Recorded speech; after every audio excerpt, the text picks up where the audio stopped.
Завршува ограничувањето на маржите, почнува стравот од нови поскапувања.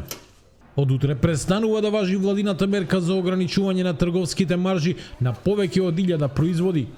Тоа отвора простор маркетите повторно самостојно да ги формираат цените, што според дел од економистите може да значи нов бранд поскапувања. Од 1 мај купувачите ќе имаат главната улога. Секој ден цените на основните производи ќе зависат од слободниот пазар. Но засега одговорните компании испраќаат мирни сигнали.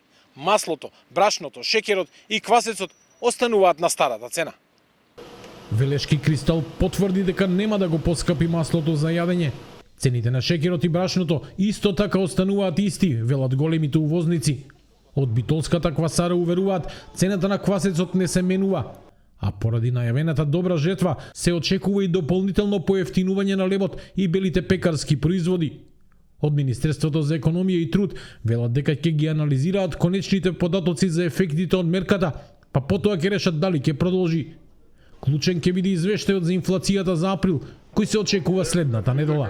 Ако има потреба би продолжиле со мерка, ако нема потреба, тоаш останува пазарната економија да ги регулира цените. Се надевам дека поучени од минатото, сите они учесници во ланецот на трговија се надевам ја научија лекцијата дека пред се треба да бидат граѓаните и заштитата на животниот стандард и ние сите заедно треба да направиме да го заштитиме стандардот на граѓаните, односно да не правиме како да кажам вештачко подигнување на инфлацијата и цените кога нема и економски прилики за тоа.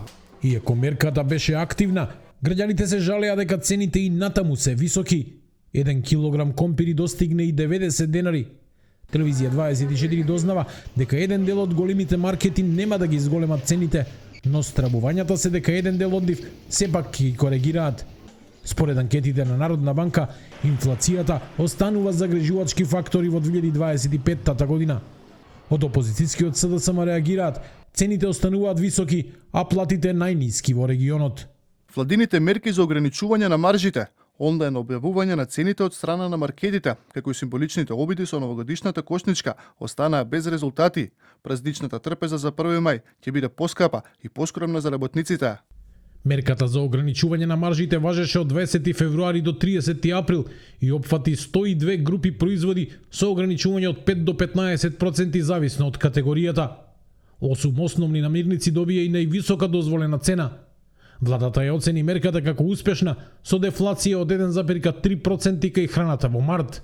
Но анализата за април ќе биде клучна дали ќе се воведе ново ограничување или ќе се остави пазарот сам да ги регулира цените.